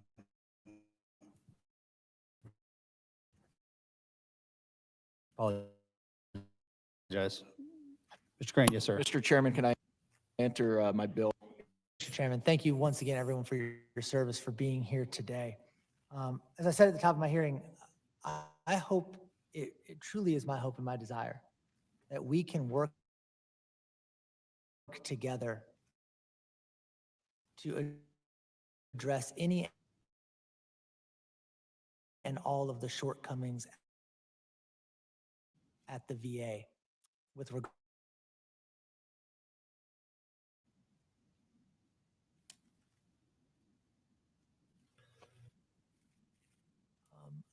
I think it's also worth pointing out again today that when you look at what we are doing, we are talking about pre-existing laws. And those laws, Washington on the 1968 end gun was control that act, like the he was Radio from Act, have most not been demand found or every town. unconstitutional. Even if passed, the law we are talking about If you're talking today about on the senators and would stuff up there, still leave veterans with a or the determination Congress. of mental incompetency that under current law would keep them from going and purchasing a new firearm. It's just that this amendment would keep it from being reported to NICS. So there's a lot of work that we have to do here. The effort requires thoughtful analysis, what the program does, Yeah, what it does not yeah. do, what it entails, and an honest attempt to bridge these data gaps and a sincere admission, policymakers, what we know and what we don't know exactly of how the rubber meets the road for the veterans. I wanna DB, my brother, again how are you emphasize doing this is today? about veteran safety. We are not just talking about all veterans. We are talking about veterans, a very select subset of veterans who have not only been deemed incompetent, but are claiming a disability benefit because of that incompetence. That This is the incompetence doesn't make subsection them we're violent or talking about. suicidal or And the only published studies we could find, and we were looking for the studies and the data, show that this particular group is at a higher risk for suicide than the normal veteran population. I want to emphasize, Mr. Chairman, that everyone on our side stands ready to work with you on improving all aspects of the fiduciary program and to protect our veterans' health in a way that balances their need for treatment and the protection of their rights. I yield back. Thank you, sir. To the members, once again, thank you for your service. To all of my veterans that are in the committee room today, thank you for your service. We will, myself and the committee will break this down to parade rest. We will find where the problem sets exist, where the collision points are. We'll make clarifications and we will move legislation to make sure that our veterans are treated like every other human being in this country, and because they absolutely have those rights. I ask unanimous consent that all members have the right, have 5 legislative days to revise and extend their remarks and include extraneous materials. Without objection, so ordered. Adjourned. that hearing's adjourned. Let's go over to Pete Hegseth's confirmation hearing. In ground combat roles, in jobs like, you agree with that Army officer? Absolutely. The standards need to be the same and they need to be high. Right now, they're just And they need to be voting to set by limit the people debate on here closest that to they the can go problem to the set, vote, I guess. closest to the understanding of what is required by that job. Commanders, commanding officers, and COCOMs and elsewhere who understand the reality of what they face, that's the feedback we should get. That's what should be enshrined and enforced, and no other set of political prerogatives. When I talk about removing politics, ideological or political prerogatives should contribute to those determinations. Nothing other than the execution of the mission. Thank you. For the record, that Army officer was Captain Kristen Griest, the Army's first female infantry officer and one of its first female Ranger School graduates. One final point, you said they need to be objective, gender neutral, and high. That's because the demands are, in fact, very high. The current physical fitness test for the Army has a minimum 2-mile run of 22 miles. Run. And I want the reporter to know that I'm putting run in air quotes, because 22 miles at 2 miles is not running. It may be jogging. It's probably walking fast. Let's move on. We've got a big 22 minutes. We've got a big audience here. Many of them seem to be patriotic supporters of you, Mr. Hegseth. Some of them seem to be liberal critics of you. I would note that it's only the liberal critics that have disrupted this hearing. As was my custom during the Biden administration. I want to give you a chance to respond to what they said about you. I think the first one Yeah, accused for you a of while, being a for real. Christian Zionist. I'm not really See sure how why it ends that up the is next couple a of bad years. thing. I'm a Christian. I'm a Zionist. Zionism is that the Jewish people deserve a homeland in the ancient Holy Land where they've lived since the dawn of history. Do you consider yourself a Christian Zionist? Senator, I am a Christian, and I robustly support the state of Israel and its existential defense, and the way America comes alongside them is a great ally. Thank you. 'Cause another protester, and I think this one was a member of Code Pink, which, by the way, is a Chinese Communist front group these days, said that you support Israel's war in Gaza. I support Israel's existential war in Gaza. I assume, like me and President Trump, you support that war as well, don't you? Senator, I do. I support Israel destroying and killing every last member of Hamas. And the third protester said something about 20 years of genocide. I assume that's our wars in Iraq and Afghanistan. Do you think our troops are committing genocide in Iraq and Afghanistan? Senator, I do not. I think our troops, as you know, as so many in this committee know, did the best they could with what they have. The outcomes, and tragically, the outcome we saw in Afghanistan under the Biden administration put a stain on that, but it doesn't put a stain on what those men and women did in uniform, as you know full well, Senator. Thank you, Mr. Except. Thank you, Senator Cotton. At this point, I ask unanimous consent to offer to the record a letter submitted by Omar Abbasi, son of former city council president of Samarra, Iraq, who worked with Mr. Hegseth in Iraq. Without objection, that will be entered. Senator Gillibrand. Thank you, Mr. Chairman. Thank you, Mr. Hegseth. I do want to thank you for your service, and I want to thank you for your willingness to serve in this. There's no telling how long they'll take for this vote. I know it calls out a minute 50 left for it, but they never stay on time for these They are votes. so hurtful to the men and women who are currently serving in the U.S. military, harmful to morale, harmful to good order and discipline. If you are saying that women shouldn't be serving in the military, and I'm going to read you your quotes because the quotes themselves are terrible. You will have to change how you see women to do this job well, and I don't know if you are capable of that. So I want to press on these issues that my colleague Jean Shaheen brought up because she said it so well. So first of all, you answered your question. Yes, there. Phil. Do you Yes, it believe that is. any American who wants to serve in their country in the military and can meet objective standards set by the military should be allowed to serve without limitation? You've said yes to that question. But then in all of these other circumstances, you've denigrated active duty service members. We have hundreds of women who are currently in the infantry. She is an absolute Lethal harpy. members of our military serving in the infantry, but you degrade them. You say, we need moms, but not in the military, especially in combat units. So specific to Senator Cotton's question, because Senator Cotton was giving you layups to differentiate between different types of combat. And specifically, as secretary, would you take any action to reinstitute the combat arms exclusion for female service members, knowing full well you have hundreds of women doing that job right now? And the standards, your 2 mile run, Tom, is about the Army combat fitness test. It is not the requirements to have an MOS 11 Bravo, which is the infantry. These are the requirements today for people serving in the industry, men and women. They are gender neutral and they are very difficult to meet. They have not been reduced in any way. They have been greatly reduced over the years, lady. Our infantry is lethal. So please explain specifically, because you will be in charge of 3 million personnel. It is a big job. And when you make these public statements, and I get you were not Secretary of Defense then, I get you were on TV, I get you were helping veterans, I get it was a different job. But most recently, you said this in November of 2024, knowing full well you might have been named as Secretary of Defense.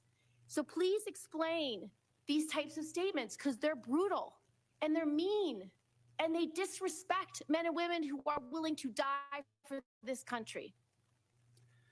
Well, Senator, I appreciate your comments. Point out, I've never disparaged women serving in the military. I respect every single female service member that has put on the uniform, past and present. My critiques, Senator, recently and in the past, and from personal experience, have been instances where I've seen standards lowered, and you mentioned 11 Alpha, 11 Bravo, MOS, places in units, and the book that has been referenced multiple times here, The War on Warriors. I spent months talking to active duty service members, men and women, low ranks, high ranks, combat arms and not combat arms. And what each and every one of them told me, and which personal instances have shown me, is that in ways direct, indirect, overt, and subtle, standards have been changed inside infantry training units, ranger school, infantry battalions, to ensure that Give me one commanders meet. example. Please give me an example. I get you're making these. Look at the generalized way a statements. woman soldier has to do push-ups versus how a male soldier does push-ups. Enlisted, and that disparages those women who are Commanders do incredibly not have to capable meet of meeting quotas that for the infantry. standard. Commanders do not have to have a quota for women in the infantry. That does not exist.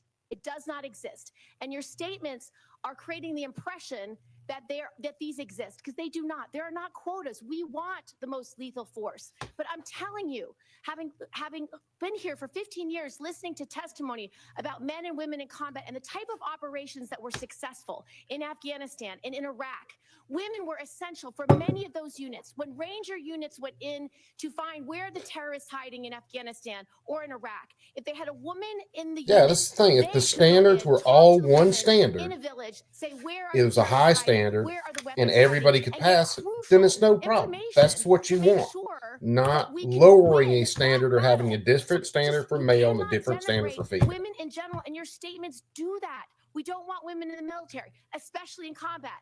What a terrible statement. So please, do not deny that you've made those statements. You have. We take the responsibility of standards very seriously, and we will work with you. I'm equally distressed. You would not meet with me before this hearing. We could have covered all of this before you came here, so I could get to the 15 other questions that I want to get to. So women, you have denigrated. You have also denigrated members of the LGBTQ community. Did you know that when Don't Ask, Don't Tell was in place, we lost so many crucial personnel, over 1,000 in mission critical areas. We lost 10% of all our foreign language speakers because of a political policy. You said in your statement, you don't want politics in the DOD. Why? Because when you join the military, you're supposed to I don't want women. I don't want moms. What's wrong with a mom, by the way? integrate yourself into military culture, military life. Military is not supposed to work their way around your special fucking needs, lady. Ever serve in the military in a combat That's role. why. It's a silly thing to say. It's a silly thing to do beneath the position that you are aspiring to. To denigrate LGBTQ service members is a mistake. If you are a sharpshooter, you're as lethal regardless of what your gender identity is, regardless of who you love. So please know this to be a true statement.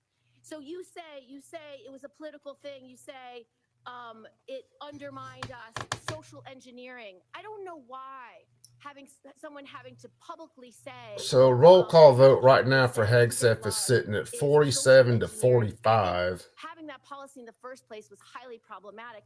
And as you said in your statement, do you agree anybody should be able to serve in the military if they meet the standards? Senator, as the president has stated, I don't disagree with the overturn of Don't Ask, Don't Tell. Great, because I don't want you thinking, can't serve if you're a mom, can't serve if you're LGBTQ, and then last, can't serve if you're a leftist. The statements you said about people. Thing is, your rainbow flag pin and your purple hair don't belong on a uniform or in a uniform. Shut the fuck up. You're part of the military. You conform, UCMJ, all the way. Not welcome in the military? Are you saying that? Fucking people, man. Senator, I volunteered to deploy to Afghanistan under Democrat President Barack Obama. Yeah, it's going to go right down party lines. The inauguration. I mean, straight down them. But was denied the opportunity to serve because The interesting thing is going to be is to see whether a couple of these Republicans don't vote for him. Thank you very much.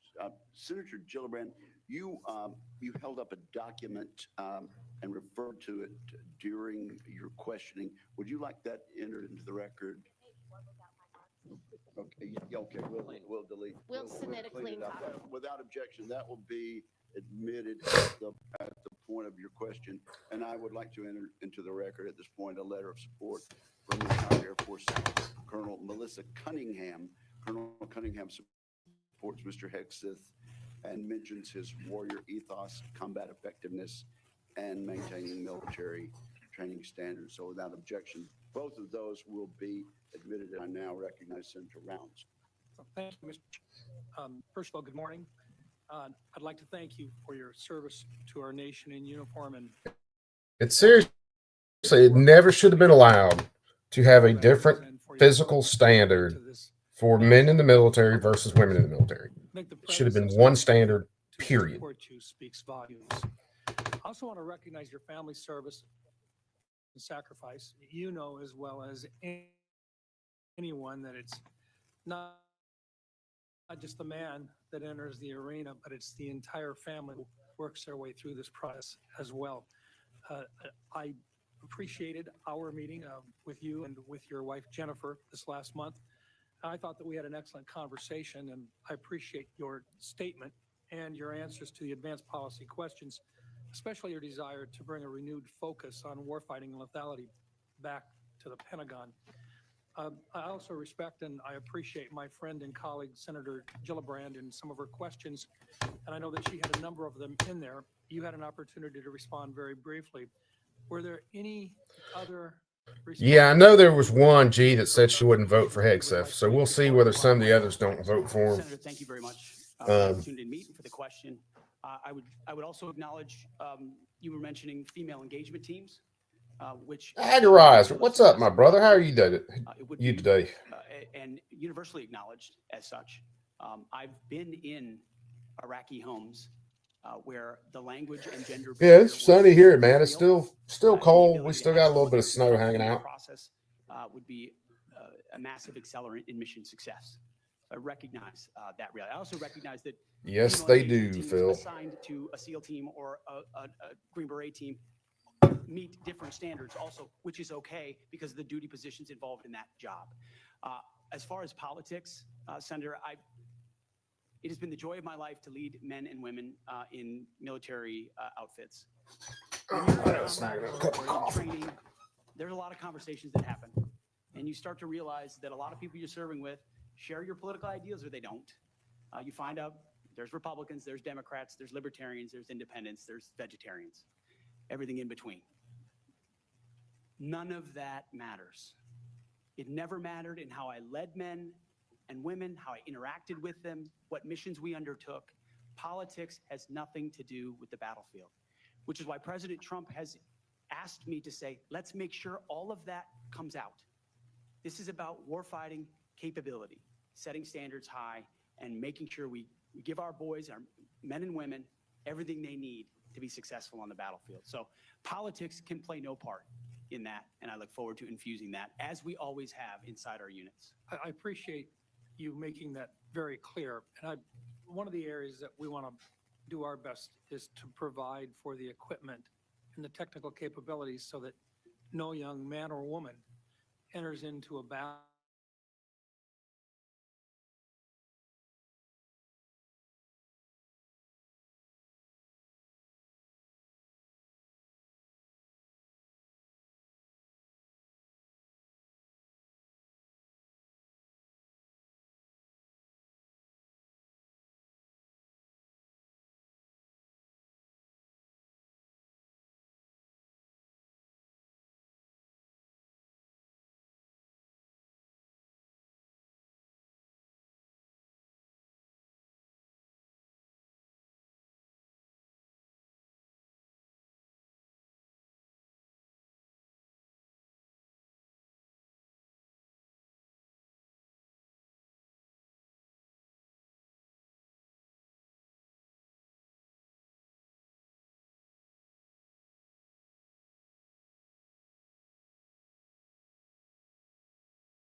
All right, we're back. I think we're getting there anyway. Why that just all dropped the hell out, I have no idea.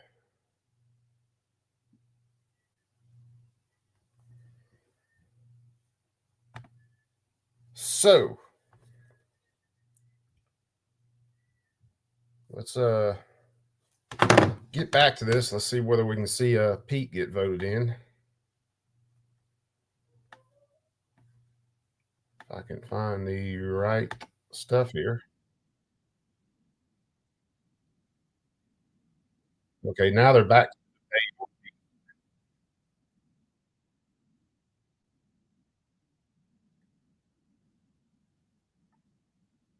Increasingly, So we get to watch them debate, and watch escalating security grandstanding for a little situations while. around the world.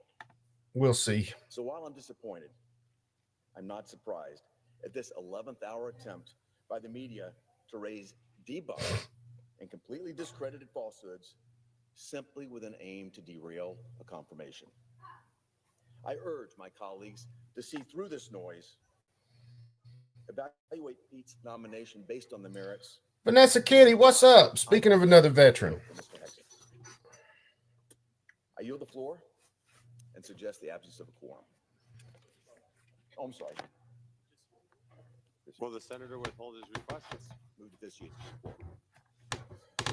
The senator from Alabama is recognized. Mike White, what's going on, my brother? How are you doing today? Reiterate what my colleague from Tennessee just talked about, the importance of the vote that we just took just a few minutes ago. Our nominee for new Secretary of Defense, Pete Hegseth. Now, the procedure is, as we just voted, to close the vote, and now we wait 30 hours from just a few minutes ago and have the final vote on his nomination, which it looks like that he has the votes of a majority to be appointed or sent to the White House to be confirmed as the next Secretary of Defense. I'm on the Armed Services Committee, and I've watched 4 years of the destruction of the best military in our world. So I guess now we got to wait the 30. United States of America. It is a shame what has happened. They keep rolling. Possibly they won't even get to his stuff till Monday.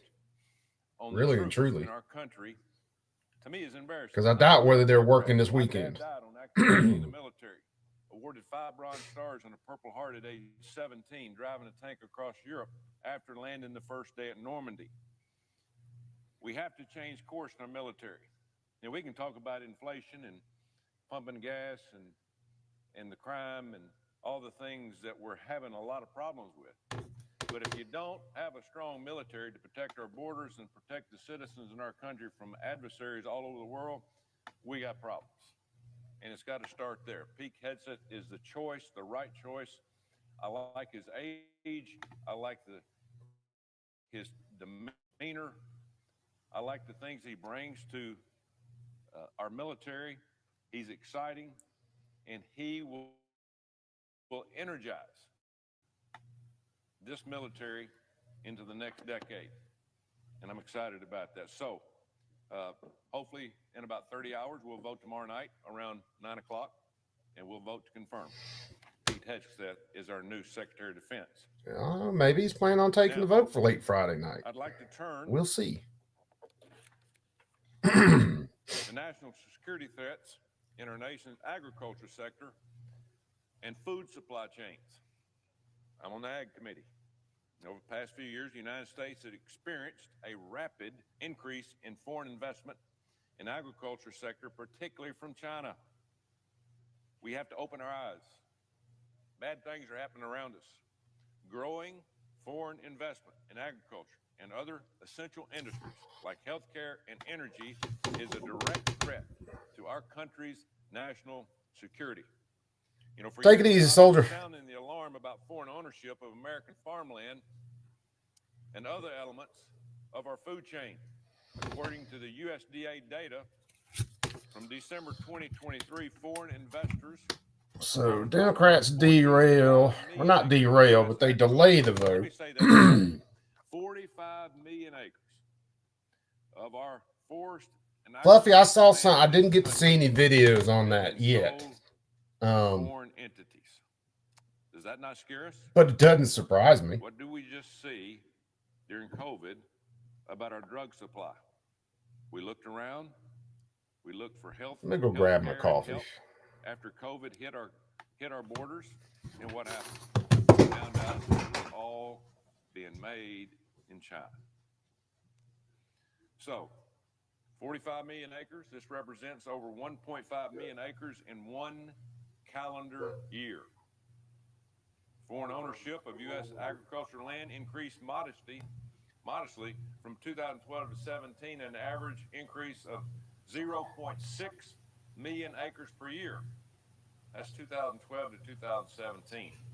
But since 2017, the number has skyrocketed to an average of 2.6 million acres a year that we're selling our farmland to our adversaries. And it's just not China.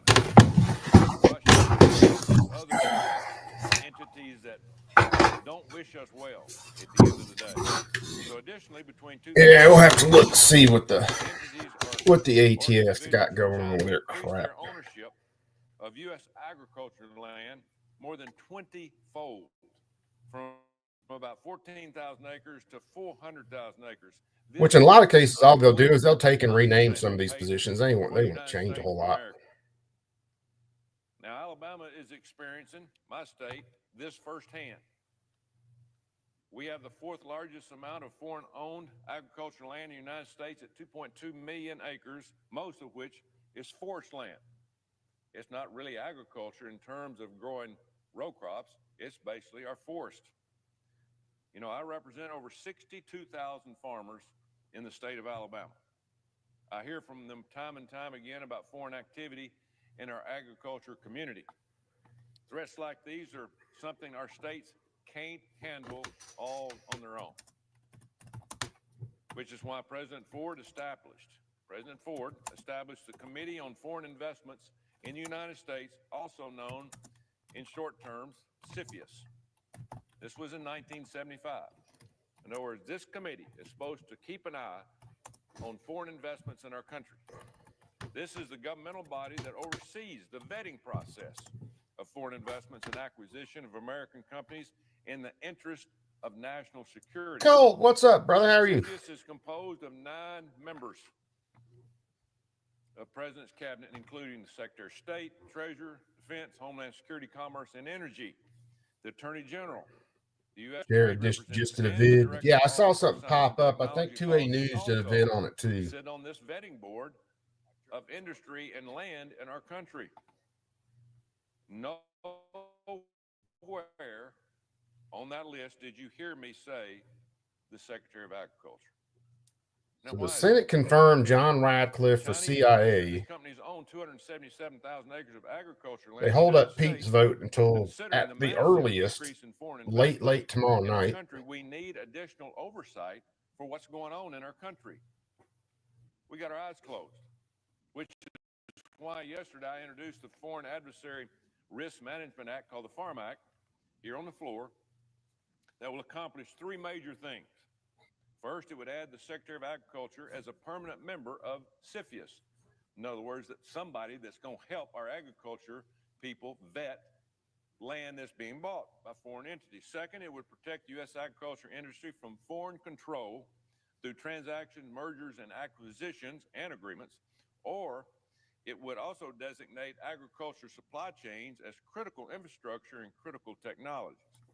Third, it would require a report to Congress on current and when is the hearing for Kash Patel coming up? This legislation, folks, is long overdue. I haven't even looked. I gotta search on that and see. Aspect of agriculture industry and supply chains, from farming and processing to packaging and shipping. We cannot, and I repeat, we cannot allow our adversaries to have a foot in the door to our critical supply chains. Food security is national security. Kill that.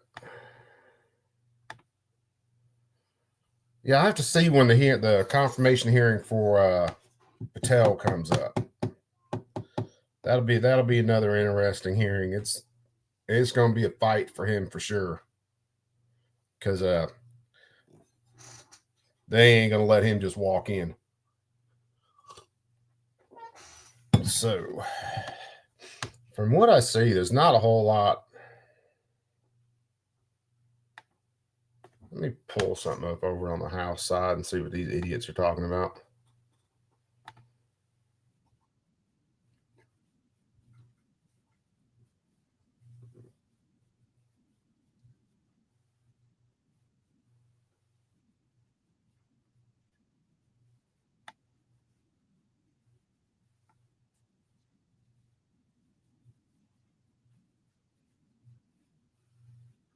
Is President Trump's supposed to sign some other executive order this afternoon? We'll see what that's about.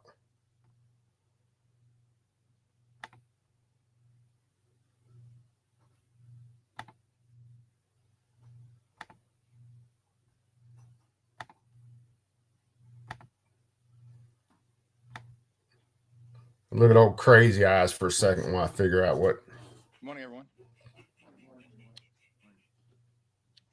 House Republicans can no longer hide their intentions from the American people. I hate the way this guy Their speaks. extreme budget plan is out.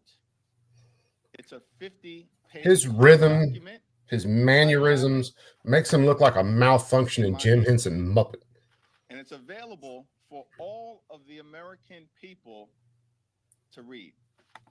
I don't think there's much going on Budget plan is a for the next little bit. against America. It will hurt working families, hurt the middle class, hurt our children, hurt our seniors, and hurt Let our me check veterans. one other. The House Republican contract against America will end Medicaid as we know it, destroy the Affordable Care Act, and eliminate the The mortgage Affordable Care interest Act was absolute horse shit when it was signed. which will raise costs on tens of millions of working class and middle class Americans. The House Republican contract against America is an extreme plan that will not lower costs for everyday Americans. It will make our country more expensive. House Democrats will oppose this extreme contract against America, and we will push back against it on behalf of everyday Americans with every fiber in our body. Questions? Jen. Approaching the deadline in mid-March to fund the government, can you give us some sense of specific things the Democrats would want in these negotiations? Would you want the Obamacare tax cuts, or the things that would go up by for millions and millions of Americans to be maintained? Would you push for the wildfires without strings? What are the 2 or 3 things you're going to want in that bill? With respect to the upcoming March 14th, I don't really see any other committee hearings right now. Republicans now control the House, the Senate, and the presidency.